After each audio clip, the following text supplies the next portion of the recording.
Si on met un poisson dans une prise, est-ce qu'on dit qu'il a été branchi? Bonjour à tous. Et bah alors, 2 anecdotes en 2 jours, qu'est-ce qui se passe? Le Jilty, il a envie de parler? Hein? Il a besoin de parler? Il veut nous casser la tête encore? Oui, des fois j'ai ce besoin de vous raconter des trucs, de vous parler. Ça fait combien de temps là que je vous avais pas raconté une anecdote Un jour? Putain, ça file dans le temps, hein. C'est fou, hein. J'ai l'impression que c'était hier, tiens. C'était hier. Bon, cette vidéo s'annonce drôle. Restez...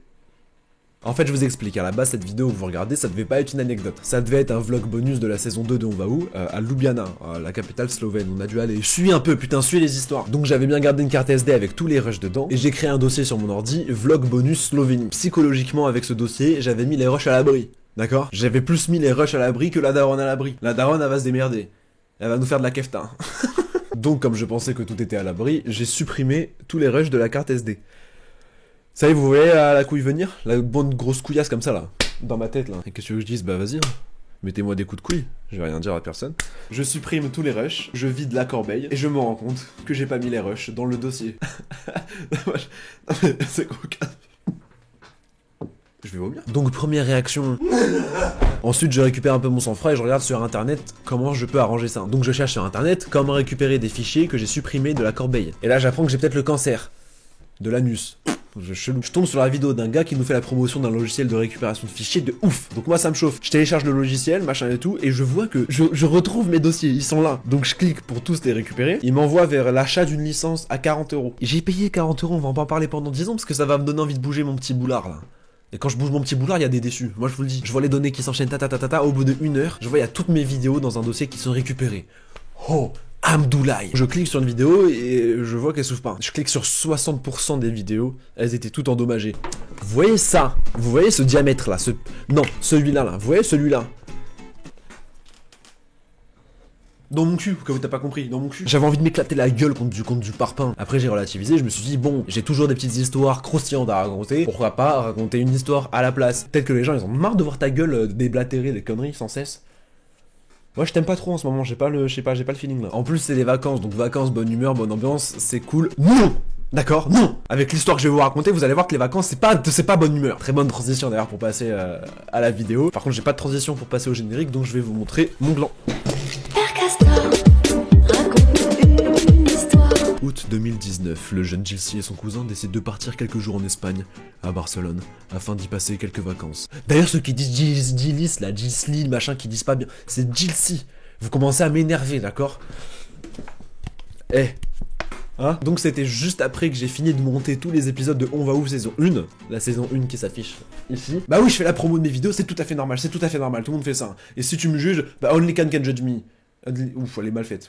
Donc j'étais complètement fracassouche. Le voyage, le tournage plus le montage, ça m'avait fracassoche la gueule. Donc une fois que j'avais fini tout mon travail, avec mon cousin, on s'est dit pourquoi pas partir quelques jours toi et moi, tranquille. Voilà, pourquoi pas se faire du sexe? Non? Ok. On avait hésité entre plusieurs destinations, et au final on a choisi Barcelone. Pire idée! Barcelone plus jamais, hein. Surtout que moi, la seule phrase que je sais dire en espagnol, c'est Te gusta el melón. Te gusta el melón. Ça veut dire est-ce que tu aimes le melon, donc on va pas aller loin. Et donc comment on a décidé de faire ce voyage? Pas d'avion, ou de villa, ou de Airbnb, tout ça, non. Non, bah... Non, nous ce qu'on a voulu faire, d'accord, c'est qu'on est parti en voiture, on a pris de quoi dormir dans la voiture, on allait vivre dans la voiture pendant 3 jours. Pour vraiment s'impacter de la nature, vivre dans le décor... On n'avait pas de sous, on n'avait vraiment pas de sous, et c'est pas en gasoil que tu te rapproches de la nature. Première journée, tout se passe relativement bien. Jusqu'au soir. Donc on passe toute la journée sur la plage à regarder les vagues et les culs et les mouettes. Et du coup arrive le soir où on apprend qu'il y a PNL qui fait un showcase dans une grosse boîte à Barcelone. Donc on s'est dit, bah faut y aller. Le séjour commence à merveille. Bah oui. Bah non. Alors on se prépare, on retourne à la voiture pour se changer, etc. Mon cousin, le mec le plus paradoxal du monde, il vit dans une Clio 2 en Espagne, mais il s'habille en Versace, Balenciaga, etc. quoi. Il a un goût pour les bonnes sapes, miskin pour la suite, vous allez voir. Donc on va à la boîte, on paye notre entrée, on rentre. Le showcase est annoncé pour 1h, 1h30 du matin, ils arrivent à 4h30, et ils chantent jusqu'à 4h50. Donc bah les couilles de l'Himalaya, je veux bien, mais bah les couilles du showcase aussi. On va pas se le cacher. Et là, les ennuis commencent. C'est-à-dire que moi je craque, je monte sur scène, j'attrape à Ademo, je lui fais une clé de cou, et non, c'est pas vrai, d'accord, c'est pas vrai. Ademo, je l'ai à peine vu. C'est-à-dire qu'il y avait tellement de monde dans la boîte. Attendez, s'il vous plaît, je veux juste voir la scène, s'il vous plaît, juste voir un peu, parce que j'ai quand même payé, mais lâche ma bite, lâche. Mais c'est pas ça le pire. Donc je suis au milieu de la foule. Oh, mais je veux voir PNL. Et à un moment, je glisse ma main dans la poche dans laquelle il y avait ma carte bleue. Hop là. Plus de carte bleue. Le GLC à sec. On venait de me voler ma carte bleue. D'accord? Va retrouver le voleur au milieu de je sais pas combien de personnes. Moi, je soupçonne Adnemo. Il est bizarre, celui-là. Quand moi je le regardais comme ça... Attends, il est où? Il est où sa mère? Lui, il me regardait pas. C'est bizarre quelqu'un qui te regarde pas comme ça. J'appelle la banque, je fais opposition, et basta, finito. C'est le voleur en perdition, quoi, tu vois. Sauf qu'il y avait quelque chose de très bizarre, c'est que les vigiles, à l'intérieur de la boîte, pendant le showcase, ils te laissaient plus sortir. Tu restes là, t'aimes pas PNL? Je m'en fous. Tu vas apprendre à aimer, d'accord? Regardez avec leurs cheveux longs, là. Ils sont pas sexy les deux là? Un petit peu. Avec du gros son à fond comme ça, un enfer pour appeler la banque. Miskina, celle qui travaillait à 4h30 du matin et qui a entendu ça. Je vais faire opposition! Opposition! On m'a rien volé comme argent, mais j'ai plus de carte bleue donc je peux plus payer. Donc je me mets d'accord avec mon cousin et il va devoir khalas tout le reste du séjour. Et il a khalas tout le reste du séjour. Donc pour moi, retour du bénéf, pour ma gueule. Donc le showcase fini, on part, on retourne à la voiture et on cherche un endroit où dormir dans la campagne un peu autour de Barcelone. Comme on fait souvent dans On va où, pour ceux qui connaissent On va où, si vous connaissez pas, on trouve un endroit où dormir, tranquillement, on dort, journée finie. Bon, on vient, il est 6h30, on vient à peine de trouver un endroit où dormir. Regardez, comme d'hab, il y a la petite clito, elle est en place. Hein. Elle est là. Vous connaissez le système, on a fait un petit lit. Hop. Arrive donc le deuxième jour. Et c'était que des journées un peu chill, tu vois, c'est-à-dire qu'on allait à la plage, on allait manger, on allait à la plage, on allait manger, on mangeait la plage, on mangeait du sable. Pourquoi on mangeait du sable? En direct d'un shooting Instagram, regardez. On dirait un petit cheval. Ça commence à faire un petit moment que ça dure. Et là-bas, t'as sa pote, la pauvre qui attend. C'est la meilleure pote d'Europe. Hop là, le cheval. Hop là, la pote. Là, ça fait plaisir. On est à la plage. C'est un gros bordel. Regarde, il y a que du vent de ouf. Des grosses wagons. Ça, c'est des wagons. Et je vais me mettre dedans. J'espère perdre ma virginité une fois dans la vague. Et mon cousin, je vous l'ai dit, il a un goût pour les belles sapes, quoi. Tiens. Pardon. Et comme il voulait faire des photos, dans son sac, il a pris des affaires pour les photos.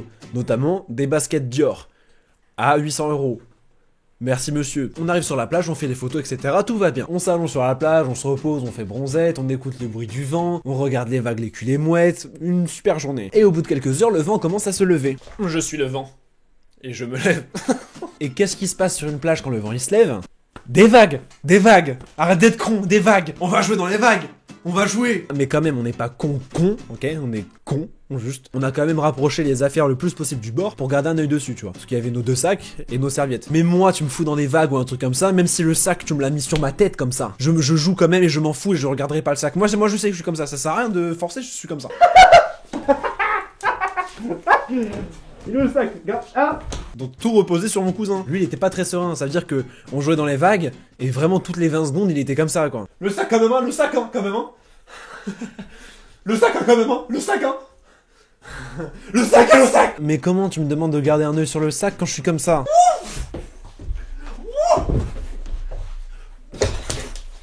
J'adore les vagues. La nuit a commencé à tomber, il était entre 20h et 21h, je sais plus. Et du coup, on retourne aux serviettes et au sac.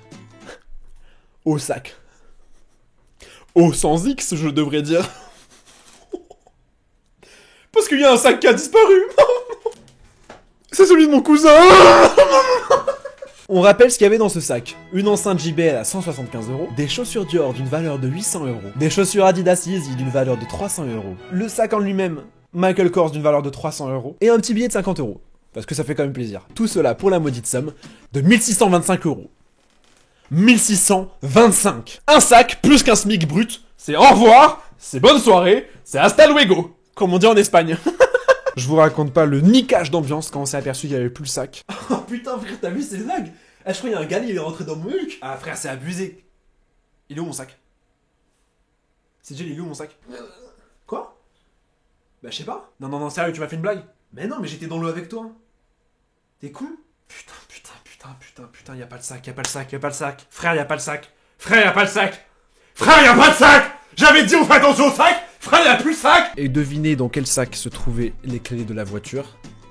Dans le mien. C'est vraiment le retour du bénéf pour moi sur ce voyage. Moi, au calme, vraiment de ouf.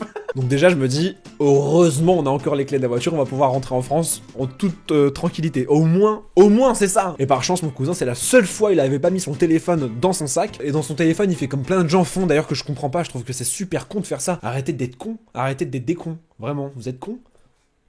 Qu'est-ce qu'il y a? Con. Il met sa carte bleue sur son téléphone sous la coque, comme ça. Et il y a les deux ensemble. C'est-à-dire, t'en perds un, tu perds les deux, quoi. Enfin, tu perds ta carte. Comment tu fais opposition? Si t'as pas ton téléphone, tu perds ton téléphone. Comment tu rachètes un autre téléphone? Si t'as... Non, ça c'est pas une explication de fou. C'est la seule fois où là, je sais pas pourquoi, il l'a mis sous son t-shirt sur le sable. C'est con de faire ça aussi, hein. C'est très con. Mais là, heureusement qu'il avait fait ça. Parce que du coup, il avait encore son téléphone. Et sa carte bleue pour Khalas. Il pouvait continuer à Khalas. Et moi, j'étais là comme ça... content de rien avoir perdu, et qui va Khalas encore. Et je me demandais comment ça se fait qu'ils ont pris son sac à lui, mais pas le mien. Après, je regarde mon sac, et je comprends. C'était lui, le sac. Donc, pas rien de fou. Donc, Miskin, le Kouz, là, ils ont vu le sac Michael Kors, ils ont fait « Oula ! Il y a du bif !» Et à partir de ce moment-là, qu'est-ce qui se passe du coup? Donc ce qu'on a fait, c'est qu'on est allé voir les gens qui étaient autour et on leur a demandé s'ils avaient vu quelqu'un, s'ils avaient vu quelque chose, rien. Il y avait un couple à 3 mètres de nous qui se sont galochés toute la journée à côté de nous et eux, comme par hasard, là, ils ont rien vu. On allait leur voir, on leur a dit, excusez-nous, vous avez pas vu quelqu'un qui est passé près des sacs, machin, quoi? Ah non, désolé frérot, bah il y a peut-être le mec qui est passé, tu sais, qui vend des draps. Je sais pas, en tout cas, on a rien vu. Si tu peux disposer. Et quand par hasard, le vendeur de draps qu'on a vu toute la journée faire des allers-retours sur la plage...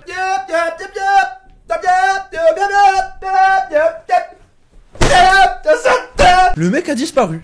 Envolé.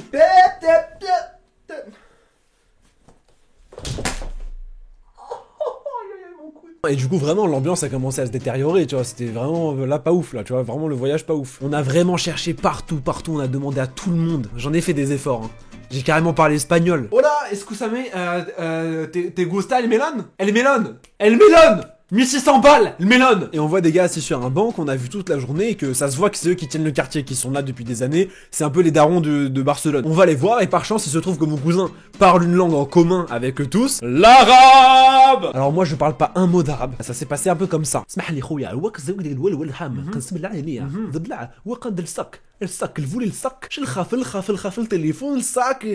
Sur la plage, comme ça. Bon, je vais pas vous le faire 15 ans, vous avez un peu compris l'histoire. En gros, il nous explique qu'il y a énormément de pickpockets à Barcelone, et principalement au bord de la plage, du coup, là où il y a le plus de touristes, hein. Et que lui, il connaît le principal bâtiment où ils habitent et où ils stockent leurs trucs qu'ils volent, etc. Tu vois. Donc à partir de maintenant, je vous laisse imaginer, mon cousin et moi, en maillot de bain, dans la nuit, dans les rues de Barcelone, on arrive en bas de l'appartement, il nous dit d'attendre en bas. On avait clairement peur de s'être fait prendre dans un piège, là. C'est chelou quand même, c'est chelou de ouf. Et il nous dit que, en gros, je peux rien faire pour vous. Je sais pas où ils sont. En tout cas, c'est pas moi, c'est sûr. Hein. Mais quand même, il est sympa parce qu'il nous laisse pas comme ça. Il nous dit, j'ai un petit filon que je connais. Cherchez dans les poubelles. Autour, là, dans tout le quartier, cherchez dans les poubelles. Des fois, ils prennent juste l'argent en liquide qu'il y a dedans et ils jettent tout le reste dans la poubelle. Je regarde mon cousin et je lui dis, t'imagines vraiment qu'avec ce qu'il y a dans le sac, les affaires qu'il y a dedans, ils vont les jeter dans des poubelles? Pour prendre un billet de 50 €. Non mais on marche sur la tête là. On marche sur la tête. La tête n'est pas un pied. Donc moi je trouve ça complètement absurde, je m'oppose catégoriquement. Du coup qu'est-ce qu'on fait? Bah on cherche dans les poubelles, Le Jilsi il ferme sa gueule et il fout son pif dans les poubelles. On a cherché pendant 1h30 dans les poubelles. C'est bon, là tout le monde est d'accord? Et mon cousin il est en train de craquer complètement. Putain mais y a rien dans ces poubelles de merde là. Putain, mon sac là. Putain. Moi je me rends à l'évidence, d'accord? Le sac, c'est hasta luego. La cucaracha, le sac. Du coup, j'attrape mon cousin et je lui dis, hé, écoute-moi, c'est pas grave. C'est que du matériel. Je sais que t'en as bavé pour t'acheter tout ça, je sais que t'as travaillé dur, mais écoute-moi bien. C'est que du matériel, ça se rachète. D'accord? Allez, t'as encore ta carte bleue? Allez, viens un peu payer à manger quand même, parce que je te cache pas que j'ai faim. On est allé manger, hein, il a bien Khalas encore sa merde. J'arrête. Et il se trouve qu'on devait rester encore un jour ou deux et tout pour continuer de faire des trucs. Mon cousin, bon, il était tellement dépité qu'il me regarde comme ça et il me dit... C'est fini, on rentre en France, je reste pas une seconde de plus dans ce pays. C'est compris. Bah donc, on se prépare du coup à partir. Je mets mon t-shirt, mon pantalon, mes chaussures, et mon cousin, du coup, il reste en tongs. Pardon. On arrive dans le tournant de la rue où il y a la voiture qui était garée. Ah ouais, non, putain, ça serait vraiment incroyable. La voiture a disparu. Dans la voiture, il y a toute notre vie. Alors là, c'est pas la grosse moula, les amis. Hein. C'est la grosse boulette. Vous savez ce que c'est ça? C'est un papier de la fourrière, putain de merde. On vient de m'enlever la voiture. Elle était là, elle était là où je suis là. Je voulais complètement, c'est que ces petits papiers là, c'est-à-dire que l'avenir de ma voiture repose sur ce papier là. Il était juste collé sur le sol. Imagine un petit enfant ou un mec un adulte con comme moi qui passe pour rigoler, il l'enlève, il le prend. Ça y est, ma voiture elle est finie, je saurais jamais où aller. Mais vous êtes complètement malades les Espagnols. Voilà. Putain, mais c'est quoi cette merde? On était censé rentrer dans la nuit là. Voilà. Et normalement on dort dans la voiture, on va clairement dormir. Les amis, je vais finir sur BFM espagnol, c'est sûr. C'est sûr, je vais faire une dinguerie dans l'Espagne. Déjà, je proclame la liberté de la Catalogne dès maintenant. Déjà, et je vais pas avoir une prise de la ville, je vais devenir président, le roi de la Catalogne à partir de maintenant. Es el rey de Catalunya, Imed Ralacito. Non mais c'est un... Putain, attends, mais là on est en train de Ralasman, vraiment. On est en train de Ralasman toute l'Espagne là, qu'est-ce qui se passe?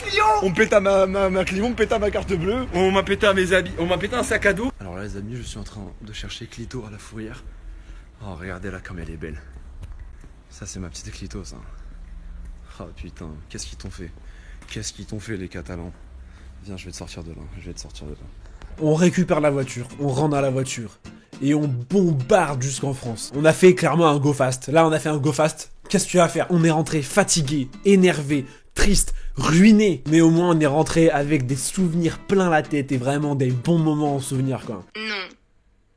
N'allez pas vous baigner, ça sert à rien de se baigner, c'est que de l'eau un peu sur la peau, qu'est-ce que c'est à côté de 1625 €? Et tu rajoutes à ça les 200 € de la fourrière, donc on est à du 2000 quoi, on est bientôt à du 2000. Je t'ai ralasse tout le séjour et toi on t'a rien volé. T'entends? Putain mais j'ai commencé à tourner, il faisait jour, il fait nuit. Je comprends pas mes manières de tourner. Un gros bisou à mon cousin Imed qui a plus jamais récupéré ce qu'il avait perdu du coup. Pardon. Faites attention à vous, likez et surtout profitez de votre vie, abonnez-vous. Une excellente année 2020 à tous, on se retrouve en 2020 pour faire du sale. Et moi je vous dis... Disparition! Ok, vous êtes beaucoup à me dire de faire attention aux pickpockets sur les plages de Barcelone. J'ai fait du karaté, ok. Et puis de toute façon, il n'y a rien à voler.